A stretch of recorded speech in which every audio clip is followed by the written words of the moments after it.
అద్దంకి కాకానిపాలెం మండపం ఎన్టీఆర్ సర్కిల్ వద్ద 43వ తెలుగుదేశం పార్టీ ఆవిర్భావ దినోత్సవ వేడుకలు వైభవంగా జరిగాయి. ఈ కార్యక్రమానికి నందమూరి కళా పరిషత్ అధ్యక్షులు మన్నం త్రిమూర్తులు అధ్యక్షత వహించారు. కార్యక్రమంలో ముందుగా మున్సిపల్ మాజీ కౌన్సిలర్ షేక్ కాసిం, మురుకొండ శ్రీధర్లు జెండా ఆవిష్కరణ చేశారు. అనంతరం కార్యకర్తలు పూలమాలతో ఎన్టీఆర్ విగ్రహానికి ఘనమైన నివాళులర్పించారు. వేలమురిపాడు గ్రామానికి చెందిన మూగా చెవిటి అయిన బిందు అనే మహిళకు నందమూరి కళా పరిషత్ ఆధ్వర్యంలో కుట్టు మిషన్ కార్యకర్తల చేతుల మీదుగా బహుకరించారు. కార్యక్రమంలో ఉద్దేశించి తెలుగుదేశం పార్టీ బాపట్ల పార్లమెంటు నియోజకవర్గ ఉపాధ్యక్షులు నాగినేని రామకృష్ణ మాట్లాడుతూ, నాడు ప్రజాస్వామ్య విలువలను కాలరాసే విధంగా పాలన చూసిన ఎన్టీఆర్ తెలుగువారి కీర్తి ప్రతిష్టను కాపాడాలనే లక్ష్యంతో రూపొందించిన పార్టీ తెలుగుదేశం పార్టీ. తెలుగుదేశం జెండా అని రామకృష్ణ అన్నారు. ఈ కార్యక్రమంలో కాకాని లక్ష్మీ నాగేశ్వరమ్మ, సందిరెడ్డి రమేష్, మురకొండ శ్రీధర్, ధర్మవరపు నాగేశ్వరరావు, షేక్ కాసిం, నరసెట్టి లక్ష్మణ, కాకని హరిబాబు, గోవాడ శ్రీకాంత్, చేబ్రోలు వెంకట సుబ్బయ్య, నరా సుధాకర్, సుబ్బారావు, శ్రీను, వాసు మొదలగు వారు పాల్గొన్నారు. ఈరోజు తెలుగుదేశం పార్టీ 44వ వార్షికోత్సవ దినోత్సవం సందర్భంగా తెలుగుదేశం పార్టీ కార్యకర్తలకి, నాయకులకి అందరికి కూడా శుభాకాంక్షలు. ఇంకా ముందు ఇంకా ఎన్నెన్నో మంచి కార్యక్రమాలు చేసి ప్రజల ముందు పోయి ప్రజల మున్వడి తెలుగుదేశం పార్టీ పొందుతుందని తెలియజేసుకున్నాను.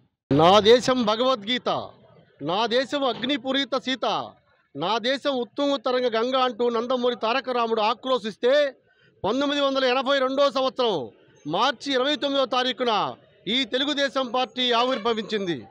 తెలుగువాడి పౌరుషాన్ని ప్రపంచానికి చాటి చెప్పినవాడు స్వర్గీయ నందమూరి తారక రామారావు గారు. తారక రామారావు గారు తెలుగుదేశం పార్టీ ఆవిర్భావానికి ముందు మనల్ని మద్రాసి వాళ్ళని ఎగతాళి చేసేవాళ్ళు. అలాంటి పరిస్థితుల్లో తెలుగువాడి ఆత్మగౌరవం నుంచి పుట్టిందే ఈ తెలుగుదేశం పార్టీ. ఈ తెలుగుదేశం పార్టీ స్థాపించి ఇప్పటికి 44 సంవత్సరాలైంది. తెలుగుదేశం పార్టీని అఖండ విజయంతో గెలిపిస్తున్నటువంటి ఈ రాష్ట్ర ప్రజలందరికీ, ప్రపంచంలోని తెలుగు వారందరికీ తెలుగుదేశం పార్టీ తరఫున కృతజ్ఞతలు తెలియజేస్తున్నాం. విశ్వవిఖ్యాత నట సార్వభౌమ నటరత్న పద్మశ్రీ డాక్టర్ నందమూరి తారక రామారావు గారు తెలుగు జాతి కోసం, తెలుగు జాతి కీర్తి ప్రతిష్టల కోసం స్థాపించిన జెండా తెలుగుదేశం జెండా 43 వసంతాలు ముగించుకొని 44 వసంతాలు అడుగు సందర్భంగా తెలుగు జాతి ఉన్నంత వరకు తెలుగువాడు ఎక్కడుంటే అక్కడ, రాష్ట్రంలోనే కాదు దేశంలోనే కాదు ప్రపంచంలో ఎక్కడ ఉన్నా కూడా జరుపుకున్న పెద్ద పండగ. ఎందుకంటే ఆనాడు రాష్ట్రంలోనే కాదు దేశంలో కూడా తెలుగువాడిని అసభ్యకరంగా మాట్లాడి మద్రాసీయుడు అని ఆంధ్రప్రదేశ్లోని తెలుగువాడికి ఎలాంటి గౌరవం లేకుండా ఢిల్లీలో కూడా తెలుగువాడిని అవమానించినందుకు అన్న నందమూరి తారక రావు తీసుకున్న ఒకే లక్ష్యం తెలుగుదేశం పార్టీ జెండా ఆవిర్భావం. ఆనాటి నుండి ఈనాటి వరకు కూడా జెండా రెపరెపలాడుతూనే ఉంది. కొన్ని ఒడిదుడుకులు ఉన్నా కూడా దానికి కార్యకర్తల మనోబలంతో ఈరోజు కూడా రాష్ట్రంలో, దేశంలో కూడా, ప్రపంచంలో కూడా తెలుగుదేశం జెండా రెపరెపలాడుతుందంటే తెలుగుదేశం కార్యకర్తల మనోబలమే కారణం. పేదవాడు ఎప్పుడు గుడిసెలోనే కాదు పక్క స్లాబ్ ఇంట్లో ఎందుకు ఉండకూడదని చెప్పి ఈ దేశంలో మొట్టమొదటిసారి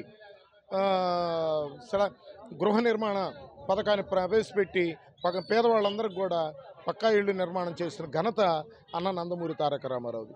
అలాగనే స్త్రీలకి ఎప్పుడు ఒంటింటికి పరిమితం అవుతున్నారు, వాళ్ళని ఆర్థికంగా బలవంతం చేయాలని చెప్పి ఆస్తిలో సమాన హక్కు ఏర్పాటు చేసిన ఘనత అన్న నందమూరి తారక రామారావు గారి. రైతులు ఇబ్బంది పడుతున్నారని చెప్పి, నీటి వసతి లేక ఇబ్బంది పడుతున్నారని చెప్పి ఆ రోజు తెలుగు గ్రామీణ క్రాంతి పథకం కింద అనేక ఎత్తిపోతల పథకాలు ఏర్పాటు చేయడం జరిగింది. కేవలం హార్స్ పవర్ 5 రూపాయలకి ఆ రోజు కరెంటు ఇవ్వటం జరిగింది రైతులకి. కాబట్టి ఇట్లా ఎన్నో సంక్షేమ కార్యక్రమాలు చేసి తెలుగుదేశం పార్టీ ప్రజల పార్టీ, ప్రజలకు అనుకూలమైనది అని చెప్పి ఆ రోజు ఆయన ఏర్పాటు చేయటం జరిగింది.